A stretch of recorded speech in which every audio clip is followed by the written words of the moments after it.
Indiana Jones, It's a podcast about Indiana Jones.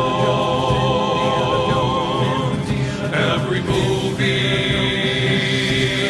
1 minute at a time. Indiana Jones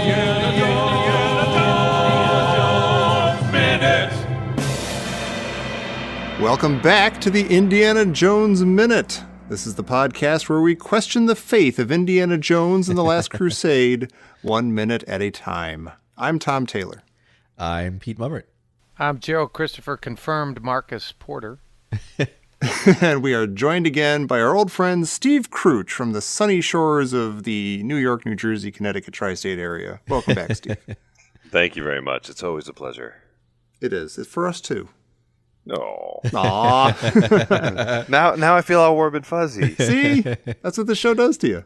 Jeez. We're all family and friends and touching each other way too much. But it's Nicest podcast that ever was. Aw, stop it. Now we got to bake you a cake.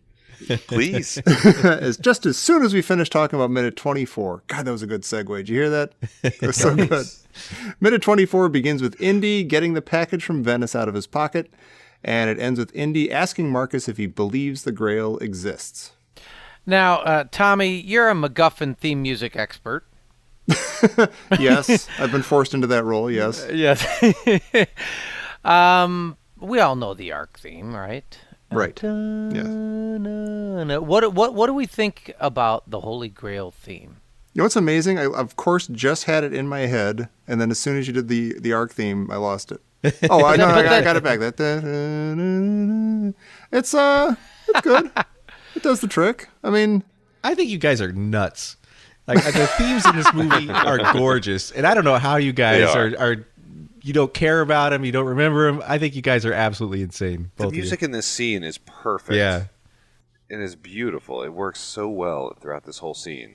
Wait, what? Why am I nuts on the subject? yeah, why are we nuts on the subject? I like them. I like the Grail theme.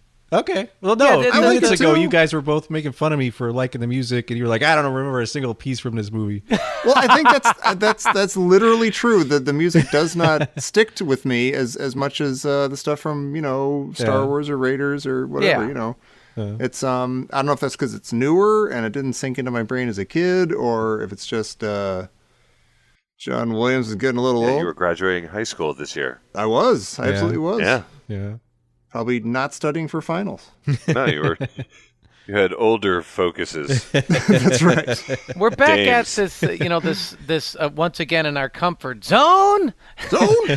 where you open a book and then you get theme music. Yeah. Sure. Yeah. So we got the Bible. Now here we Right. got Indy's dad's Grail Diary, and I think I agree. I agree. One with could you, argue Steve. that's his father's Bible. Yeah. That's true. That's right. Yes, might as well be. Yes. Now, Pete, I have a question for you. Speaking Okay. of the Grail package, the Drop Diary package. Oh, good. I've got a question for you too. Because you have a slight anxiety disorder, don't you?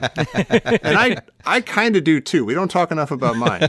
But I know that every time he opens this, I know that there's a book inside this package, a priceless old destroyable book, and he's just tearing into it like a kid on Christmas morning. And I cannot believe that Harrison Ford or Indiana Jones don't rip at least part of that book to shreds. Yeah. And I'm wondering if that freaks you out too. I'm 100% with you. I've got that in my notes. Yep. Yep. That drives me But crazy. he recognizes that it's from Venice, Italy. Yeah. So does he immediately know that? Oh my God, this has something to do with my father. Well, yeah, because Donovan just said Venice, Italy. But I have a thing about Venice, Italy. Both of them say Venice, Italy, and they both really stress the Italy part. And I think the only reason they would do that is because Indiana Jones living in California, they have to differentiate it from Venice, California. I'm downloading porn now. I know. Stop yourself. Go ahead, Tommy. Go ahead. Recite your General Veers comment or whatever it is. He felt surprised, was wiser. You get a free one. Thank you. Oh, my God. Is there any reasoning in Grail lore about why the knights settled in Venice? I mean, it's not like it's the most holy site in Italy or even in Europe. It just seems kind of random. A lot of the Crusaders were from Venice. Okay. Well, Venice was it was like a huge port where I think you would sail to the Holy Land from Venice, or maybe was it Genoa too? Like, Well, they both were, and they were at war with Genoa and Venice were at war with each other, and so they were competing. And then a bunch of Crusaders came to Venice, and they didn't have enough money to buy ships. And Venice kind of cut this deal with the Pope, and they said, "Well, we'll make you some ships, but you'll have to pay us eventually." And they kind of loaned him a bunch of money, and then it's this long story, but Venice basically took advantage of all these Crusader knights by building them these ships, and they got all these special perks. And but Venice is kind of the home base for a lot of the Crusaders. and that's why like St. Mark's Cathedral famously has all the booty that was taken during the Crusades. They've got the horses from the from the palace horses, in Constantinople. Yeah. Yeah, exactly. It was the siege of Constantinople, the ransacking of it. Yeah. And then they pulled a curtain over Constantinople after they ransacked. Yeah, yeah, they left the door open. Yeah, so they could find it later. Oh my God! Dear God! But Venice was tricky because they kind of faked everybody out. They said, "Hey, we're going to go on this crusade," but what Venice really wanted from the crusade was to attack Constantinople and the Byzantine Empire. Are you sure it was Istanbul or was it Constantinople? Nobody's business but the Turks. Right. Right, exactly. What was the one that, just since we're talking about crusades and fun stuff and people getting hoed? Sweet. What was that, Pete? What was the town with the children's crusade? Was it Genoa? Where they bring all the kids down to Italy? I know I shouldn't laugh about it. It's like one of the worst stories in history. They bring all the children down. And they're like, we're going to go on the kids' crusade. And then they bring them to the port. And they all ended up in slavery. Yeah. Yeah, they sold them off into slavery. Yeah. They called it camp. Sleepaway camp. They called it Sleepaway camp. Yeah. Wasn't that Temple of Doom? Yeah, it was, Exactly. yeah. Was that Venice or was that Genoa? Where was that? Mayapur. Yeah, that's fine. We'll accept it. My covered this board's in good. detail, yeah. So I'm watching Indy tear this package apart. Yeah. Uh-huh. Is it sealed with string? They didn't. It's Was Scotch tape around back then? I think it's I think it's wrapped in paper, and I think you're right. I think it's sealed. I didn't really think about that. I think it's not taped at all. It's just tied with string. That is weird. Yeah. Yeah. Yeah. Somebody look up tape and when it was invented. I kind of like that though. It's a nice tidy package. I like that. I like just the look of that wrapped up package. It's good. Yeah. And I like when he's paging through the book. It's almost like it reminds me of, because you're sort of seeing not scenes from the movie, but you're seeing like stuff that's going to come up later. But it reminds me of like Mission Impossible when they would show like scenes from that episode that was coming up like as part of the opening credits. It's sort of like just kind of a quick glimpse into like the rest of the movie as he's paging through the book. 1902. Really? Oh, wow. Like Yep. any kind of tape? 1902? Wow. Wow. 3M, the Scotch. Wow. Oh. Yeah, Wow. the Scotch tape. Well, Yeah. since we're doing that, I'm sitting here reading about the Children's Crusade. And it goes, they were sold to two merchants, these kids who gave free passage on boats to as many of the children as were willing, but then they were either taken to Tunisia and sold into slavery by the merchants or died in a shipwreck on San Pietro Island off Sardinia during a man. gale. Classic. Yeah. I looked up something too. But by the way, in the Boobs. In the 20s, the term Scotch was racial slang that meant something or someone that was cheap or stingy. Oh, really? So Scotch tape was actually cheap tape. Oh, interesting. No way. But it's invisible. It vanishes while you're wrapping a package. What?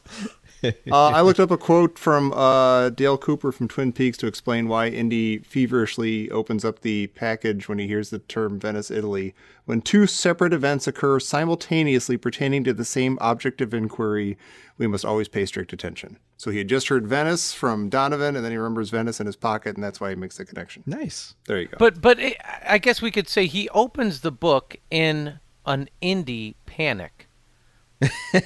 Yeah. Right. I mean, this is as Yeah. panicked as he gets. Right. Yeah. He kind of tears it open. Yeah. So maybe he's starting to get really concerned about his father here.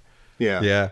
Well, if his father sent him his most precious book, then of course he is. Oh, maybe my dad loves me. Yeah. Yeah, this is his most precious thing, which is also kind of like, why did he send it to me? Yeah. That's freaky. Yeah. Well, is he saying goodbye? Did he die like right after this or something? Yeah. Like, he'd be freaking out. Yeah. I think his father thought it was the safest place because everyone knows that the two of them are estranged. Right. And so he's kind of like the last person anyone would expect, but he's also one of the only people qualified to follow the clues. Yeah. Yeah. Well, I figured he's like, why would he send it to me when he knows I'm just going to pawn it off to the museum? Right. Take it to Marrakesh. Well, I got a question for you, Jer. So we see this painting on the wall of Christ just spewing blood out, and we've got apparently Joseph of Arimathea with a cup catching it all. A little fanboy. Yeah, fanboy. It's like the Holy Grail. It's like It's the Holy Grail of it's like a fanboys. flesh wound. Yeah. Is that a Tetramorph next to him? Oh, Jesus, Pete. You put me on the spot in the middle of our show and everything. Everyone look at Jer. I thought that was a family portrait. Are you talking about that weird looking thing that Joseph of Arimathea is riding? Yeah, it's like a Tetramorph was what they would call there were 4 animals, and each one represented one of the Gospels or one of the disciples. So it was part bull, part eagle, part Yeah. And I'm wondering if Part that manimal. Yeah, he's basically manimal. And I was wondering if that's representing, like, Joseph was writing the Gospels to find the Holy Grail. Oh, that's really good, weird. Pete. Yeah, that's right. Because around like the pulpit where the priest reads the gospel, they always have like I can't remember. I think Mark is a lion. Yeah. And one of them's an eagle. Because Venice is Luke or something. symbols of the lion reading the Bible. That's right. Yeah. You know what I love about first of all, that Grail painting crucifixion is disgusting. It's absolutely Which was awesome because so many things from medieval times are disgusting. Yeah. Especially the turkey legs they sell. Right. Those are beautiful. And I read this fascinating article last night about why when Jesus was lanced in the side by the Roman soldier to see if he was indeed dead, famously blood and water came out. And they make a big deal of that. It's like blood and water came out. And so I was reading about this, and apparently because of the flogging, Jesus suffered a tremendous loss of blood from the flogging, and he may have experienced hypovolemic shock, which is one of the symptoms of that is pericardial and pleural effusion, which means fluid. Yeah. Sure. I think you mean immaculate cardiopulmonary. It means that like fluid gathers around the heart and lungs. So if you were to lance it, basically the sack of organs there, then blood and water would come out. And Been there. I told you history in the Middle Ages is disgusting. Yeah. So then you get out your nicest gold cup, and you're like, I'm just going to catch all this. Yeah. I'm just going to catch, Well, you think it's a nice gold cup. Right. Oh, it's just, stuff in the Middle Ages, I don't know if they thought it was disgusting. Like when they were painting it, like... Yeah, when you cut off somebody's hand, this is what it looks like. And everyone was filthy. Yeah. Everyone was smelly. Yeah. There was crap everywhere. Yeah, literally. No hope. Yeah. I think when they're, most of that stuff, like medieval paintings and that sort of thing, they're trying to tell you a story, all in, this two-dimensional medium here. Yeah. So it's like they really have to club you over the head with it. Yeah. And There's they're a like, lot of okay, here's Joseph of Arimathea, and he's riding a Tetramorph. Get it? Yeah. And he's got a Crusader cross with a banner. Yeah. It's like they're really shoving a whole bunch of stuff into one thing. I mean, at least... It's like Instagram. The triptych. Yeah, exactly. It's always the ideal. Everyone shoves as much as they can into it. Yep. No basis in reality. Got the heart liquid filter on. They give you a chance with the triptych. They give you three little boards. But I when I that was saw an Instagram story in medieval times.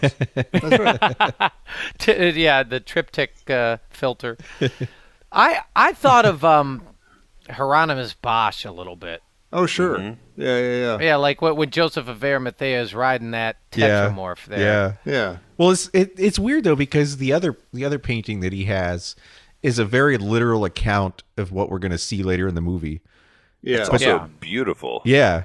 But this one is a fake out, because this has got a very predominantly, like a very pronounced golden chalice. Yeah. Like if you follow this painting, you might wind up in some distress later in the movie. You might choose poorly. Yeah. Don't ever put your trust in art, ever. I was wondering about this night walking painting, because if you look at I was wondering if it was the original. Yeah. Or if it was some sort of copy, because it's in like this kind of beat up frame. It's really kind of interesting. Yeah. Yeah. And what does it imply? Because you've got all these knights. Like, are these knights all dying from booty? Yeah, did they all die from booby traps? Were they all buddies of the three knights that eventually make it through? Or are these all rivals and they're fighting each other? They're all trying to get there? Or like, were some worthy and some weren't? Or is basically, did the knights that got through pull a Donovan and they just sent as many of their vassals through first as they could to die off and get through? What's interesting is the second painting shows more of a like the Celtic Arthur legend, where the Grail kind of hovers in midair and it appears and you're following it, and you're like, with Galahad being a chosen one, there's clearly one guy who's the chosen one, and that's that sort of pagan Grail depiction. But the one over the fireplace is much more the straight Christianity one. So they it's kind of cool. They do, Indy's dad does have sort of both Grail accounts. One, the strict literal one with Joseph of Arimathea, getting the actual Last Supper chalice, and then the other one that's a little bit more like the Arthur legend. The Grail appears out of nowhere, and you have a chosen one, I guess, like Galahad. It's a pretty amazingly literal painting, like that the guy's walking on an invisible bridge over a chasm. Yeah. But it's also confusing given what we know about, like, all the stories we've heard already from Donovan and everything about, there were specifically three knights. Right. And there's 4 in this. Yeah, there's 4, and 3 of them are failing. Like, you get the idea that 3 of them, were there together for, 200 years or whatever. And that they all succeeded in finding the Grail, and then 2 of them left or whatever. Well, that's why I'm wondering if there's all 3 brothers are behind, like off screen here, like in the just off the side of the painting, and they're waiting for all these guys to fail to see what the right path is. Or they wait. So many of them fail, and then they can just walk over the dead bodies and make it across the Do we know, is this like a painting that was made for the movie, or was it? Yeah, I think this was made for the movie. Yeah. It seems like it. Yeah. You know what's really strange, though, is it's so literal as to what may happen later that you almost wonder if one of those, maybe that one knight that escaped and made it to France actually painted it. Yeah. You're like, oh no, this is what it looks like, like exactly what it looks like. I've been there. Maybe he's in the Friar's book. Yeah, he's not just giving away clues at this point. He's like, no, I'm going to draw you an exact map to how to do it. Yeah, exactly. Is that what they're trying to convey here? It's interesting because I never really noticed this painting on the wall until I watched it like this. Mm-hmm. Like I'd seen pictures of this painting, but it never really hit me that this was on his wall in his house. No, and I think especially when this movie first came out. Mm-hmm. None of this happens until like an hour or so later. Yeah. So you've forgotten it. It's foreshadowing, but you're never going to catch it. Yeah. And then Indy gets all he keeps coming in and out of feeling the significance of the Grail. Like, he did it once at Donovan's, then he kind of lost it. He's like, whatever, bedtime stories.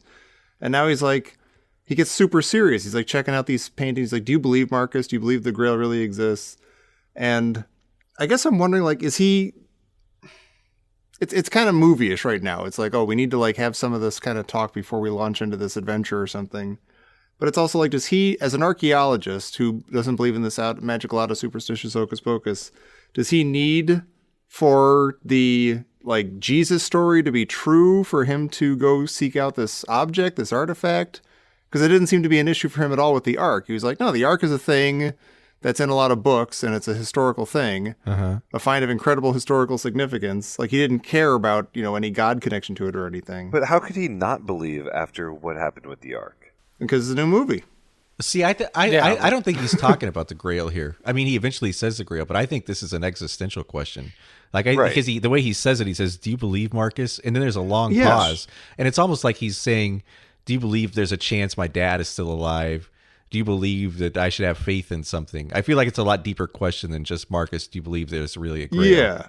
Like maybe like just being faced with like this very real possibility that his dad is gone forever and he's holding his Grail Diary. He's like, oh my God, that stuff that my dad, that weird guy who I really resent and stuff that I lived with for years, like the stuff that was his life, is that actually true? Like, is that actually a thing? Should I have paid more attention to that? Like, maybe it's just sort of like panic connection. Well, yeah, because I think that's how, and I think that's how Brody's going to answer it tomorrow. He's not going to answer it like, yeah, I think the Grail's real. Like, I think he's going to answer it in a way that answers the question for Indy, like what Indy's really asking. Well, so is the block with his father so great that Indy just can't believe any of this at all, and that's why he just, despite the fact that he at the end of he pretty much could go to coffee with Yahweh, anytime, it's like he still doesn't believe. He's still agnostic here. He is, yeah. Well, I don't even know if it's he doesn't believe as much. He just hates anything that has to do with all this stuff because this is what took his father away from him. You ransack enough holy sites. Yeah. Lose their luster after a while. Yeah. Whatever. Thanks for this golden thing, God. Yeah, he walked into his dad's living room. He's like, oh, I've already been here. Right. Can't steal any of this garbage. Yeah. I better not break out the brush I keep for one occasion in my entire life. Right. Well, so one thing we didn't talk about was the diary itself. Mm-hmm. I mean, when he's flipping through it, it's gorgeous. It is. Yeah. I mean, the artwork, the penmanship, everything that he's done, there's like this... Because these things couldn't have been rubbings. Yeah. Right. So he had to have drawn, like, there's one of the Grail Knights, there's this whole the crucifixion scene, which is actually over his mantle. Right. Well, you see him doing some of that in the very beginning, like in the River Phoenix part. You see him like transcribing some stuff. That's why I think this diary is so viscerally just punch in Indy's gut, because when he looks at this picture in here, that is the same picture that his dad was drawing. That his dad was copying when he was. Basically, he let his son hang out to dry when Panama Hat came over. Yeah. Hey, he's sitting there looking. He goes, I remember that night. Yeah. I was playing third base, and everybody's father was there at the game. Right. Yeah. Yeah. Right. It's like, oh, this is my dad's favorite son that I'm holding. Yeah. This was the daughter. Yeah. Right. Yeah. Exactly. I hit that home run, and my father didn't even see it. Well, the other thing he doesn't do is, I was very happy when he's flipping through it that there's no crazy tiny writing. Mm-hmm. Because anytime you see crazy tiny writing, it's a serial killer. That's true. Yeah. In every single diary. So when he's flipping through, no crazy tiny writing, great. But it's also the first time I never realized that this painting, before doing this, that the painting over the mantle was drawn in the book. Yeah, that's drawn in the diary. Yeah. Right. Yeah, it is. Yeah. I mean, Tetramorph and all. Yeah. Yeah. Only a super nerd, like obsessed nerd, would do that kind of thing. Like you got it in your house, like a big, beautiful, colorful version of it, and you have to copy it like detail by detail in your That's book. a long way from doing Van Halen logos on a Right.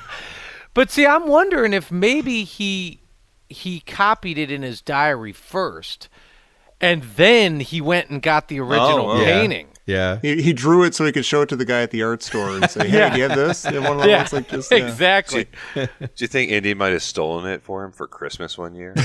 Yeah, maybe. It's probably from the Vatican. Yeah, it's probably from Chartres Cathedral. Yeah. Well, is that it for minute 24? That's all. That's everything. Wow. I'm kidding. I'm kidding. God, you scared We me. got no. We have something come through the wire. This just in from Professor Christy Porter. Christie's auctioned off the Grail Diary in 2000 for £18,750. Wow. Yeah, Really? Yeah, about $26,000 or so. Oh, I was going to say it's a really heavy diary. They did. They Pounds of dollars? There's all sorts of Indiana Jones memorabilia auctioned off at Christie's. Huh. How many of those auction titles have the name Jay Brugan on Wait them? a minute, your sister auctioned them off Yeah, Christie's. at Christy Porter's? Hey. She didn't even tell us. Yeah, John Brugan has 78 of them. Yeah. He's got the Molaram crocodile. Oh, he literally does, actually. Yeah. Yeah, that's right. Yeah. That's hysterical. Well done, everybody. Steve, I hope you can come back tomorrow. Do you think you can do it? Sure, All right. absolutely. And everybody, before you come back tomorrow, you know what you should do is you should go over to TeePublic and find our store for the Indiana Jones Minute on there, where we are selling shirts and phone cases and notebooks and banners and things and stickers. And we probably have some new designs from Last Crusade up there by now. Who knows? I'm living in the past, so I don't know what we have up there yet. But check it out. It's a good way for you to look cool and for you to help support the show. It's beautiful. Everybody wins. Also, the greatest thing you could do is to come back tomorrow. Keep listening to the show. We're going to be back next time for minute 25 of Indiana Jones and the Last Crusade here on the Indiana Jones Minute. Do you believe, Tom? I believe in Jones! Grace Jones. God, Tetramorph.